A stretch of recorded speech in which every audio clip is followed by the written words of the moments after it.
Bueno, venimos entonces hablando acerca de la purificación del Hijo de Dios. Y quiero que por favor se ubique en Isaías 1, 16 al 18 y juntos leamos estos tres versículos. Isaías 1, 16 al 18. Entonces leamos juntos estos tres versículos. ¿Listos? Leamos. Lavaos y limpiaos, quitad la iniquidad de vuestras obras de delante de mis ojos. Dejad de hacer lo malo, aprended a hacer el bien, buscad el juicio, restituid al agraviado, haced justicia al huérfano, amparad a la viuda. Venid luego, dice Jehová, y estemos a cuenta.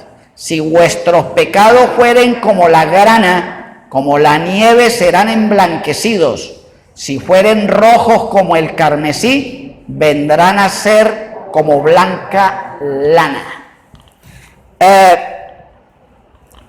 La última enseñanza enfatizábamos que la limpieza espiritual ocurre en dos direcciones.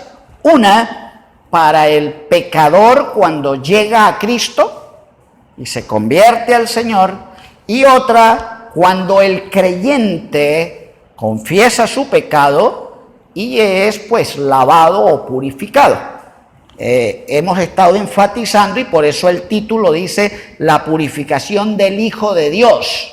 Es decir, que es una enseñanza enfocada para aquellos que hemos recibido su gracia y que por diferentes razones hemos sido contaminados y a veces no percibimos esa contaminación y es necesario que en nosotros se produzca entonces la purificación. Este pasaje de Isaías es un pasaje que precisamente nos enfoca a un aspecto fundamental en la purificación de nuestras vidas. Y es que si usted se da cuenta, el versículo 18, hay un llamado muy contundente de Dios, inclusive con un verbo que indica acción, que indica llamamiento, y es venid, venid. Es decir, hay un énfasis especial para que su pueblo se mueva hacia él. Pero ese llamado tiene una referencia puntual y es venid y estemos a cuenta. Venid y estemos a cuenta. Por eso decimos que la purificación del Hijo de Dios exige estar a cuentas con el Señor. Aquí en CLC los hermanos cada año deben sacar 3 y 4 días para hacer un inventario. Y en todas las librerías de CLC, los hermanos que conozco y los administradores especialmente, es el tiempo y la acción que más ellos, digamos que tienen cierto temor, porque es donde se cuadran las cuentas, es donde pues se define cómo vamos. Y allí tiene que estar establecido, pues, qué ha pasado, si las cosas están en línea. Y eso se hace cada año, por lo menos aquí en CLC. Es la misma idea. La idea de hacer cuentas es que nosotros debemos hacer inventario espiritual. ¿Qué tan seguido hace usted inventario espiritual? O sea, ¿qué tanto usted examina cómo va en su relación con el Señor? Porque déjeme decirle que parte del problema de la contaminación es que nos aturde o nos enceguece para que nosotros continuemos, y como muchos negocios que conozco también, que han pasado años y no se sabe cómo van las cuentas, porque nunca hacen inventario. O sea, ahí yo no sé cómo harán esos negocios para determinar si sí están las cosas dando resultado o no. Es muy puntual en este capítulo 1, iniciando la profecía de Isaías con un llamado a estar a cuentas. Ahora, yo quiero que nos contextualicemos con el escenario de Isaías y tengo allí algunas preguntas para contextualizarnos y después hacer algunas aplicaciones a nosotros. Y por favor, usted allí abra su Biblia y vaya al capítulo 1 de Isaías. Vaya al capítulo 1 de Isaías y responda en primer lugar en los versículos 2 al 4, cuáles eran las razones por las cuales Dios llamaba al pueblo a estar a cuentas con Dios. O sea, Dios es el que hace el llamado para estar a cuentas, pero en los versículos 2 al 4 Dios les especifica las razones por las cuales el pueblo debía estar a cuentas. Hagamos inventario. ¿Me puede usted descubrir allí las razones que hay? Hay varias. Bien, hermana Noemí. Rebeldía. Esa es una. ¿Qué otra? Bien, eso se llama falta de sabiduría. Falta de sabiduría. ¿Qué otra? Acciones malignas, depravadas. Malignos, depravados. Fuertes, ¿no? O sea, esos términos son fuertes. Y está hablando su pueblo, ¿no? Está hablando su pueblo. Se han apartado de Dios. Y miren esa última expresión, creo, en el versículo 4. Se volvieron atrás. Entonces note que Dios especifica al pueblo las razones por las cuales debían estar a cuentas. Ahora, ahí mismo en esos textos hay 3 ilustraciones. ¿Cómo ilustra? ¿Cómo ilustra Dios, esa situación de rebelión, de falta de sabiduría, de apartarse de Dios, de malignidad, de volverse atrás? ¿Cómo lo ilustra?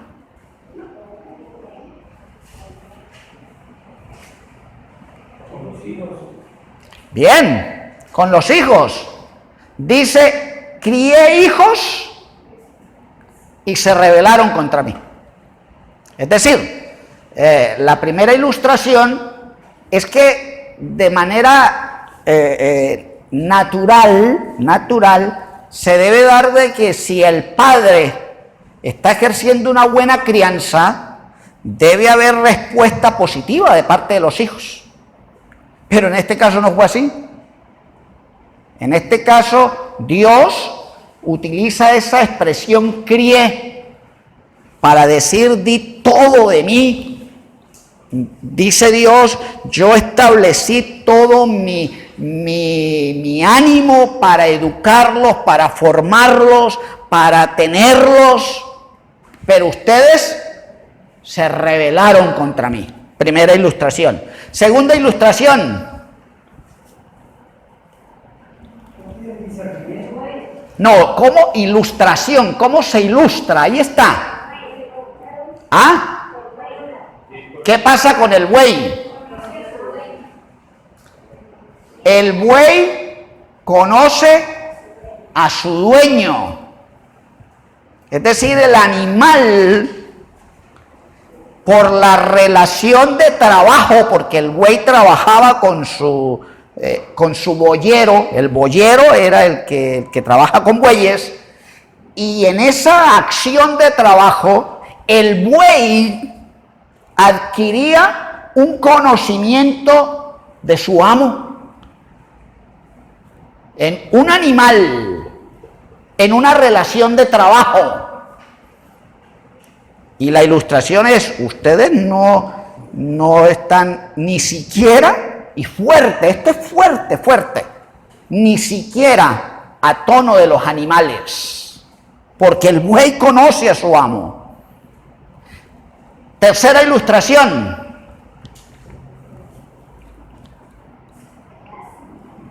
El burro. ¿Qué pasa con el burro?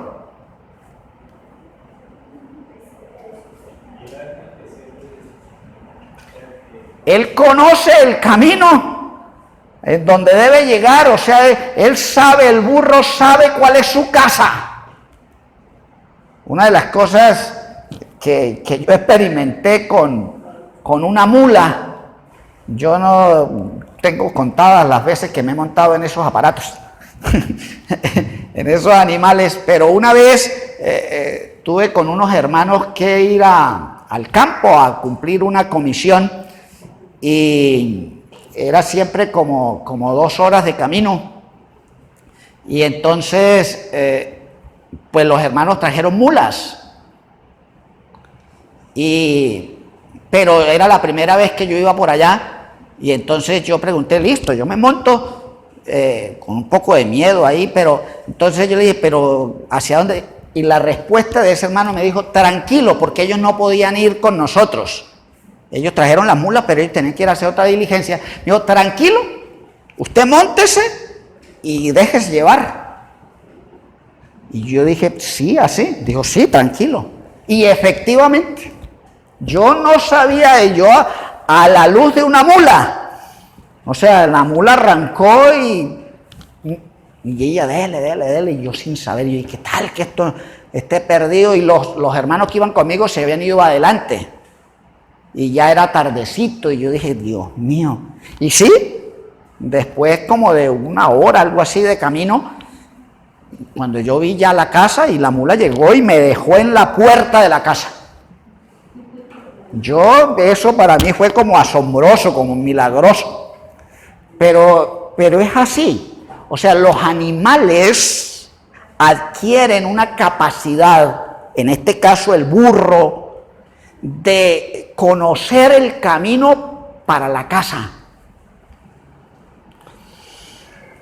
¿Qué le dice ese aspecto? Porque estamos hablando de Israel, no estamos hablando de usted, ¿no? Para que no se sienta mal, porque no vaya a ser que se sienta usted tratado por el pastor como burro. No. Yo solamente estoy tratando de ilustrar allí la situación del pueblo en donde la falta de purificación se ve por esos pecados ilustrado en esas acciones. Segunda pregunta. En los versículos 5 al 9 se narra la manera como este pueblo estaba siendo castigado por Dios para que ellos se volvieran a Él. Pero esa disciplina no era asimilada. Y la pregunta es, ¿qué circunstancias experimentaba el pueblo y que ellos no se arrepentían? ¿Qué eran las cosas que ellos padecían como parte del castigo divino y que aún así no había arrepentimiento en ellos?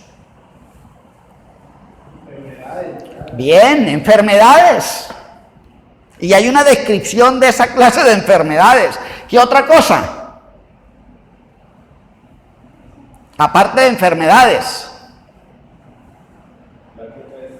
Bien, la tierra, infructuosidad, la tierra no daba, ¿qué otra cosa? Bien, sus ciudades eran asoladas por los extranjeros y ellos no respondían. Y este era castigo divino, pero no había arrepentimiento en ellos. No había arrepentimiento en ellos. Y la última pregunta. De los versículos 10 al 15, ¿qué es lo que Dios pone en evidencia como la principal razón por la que el pueblo no veía su contaminación?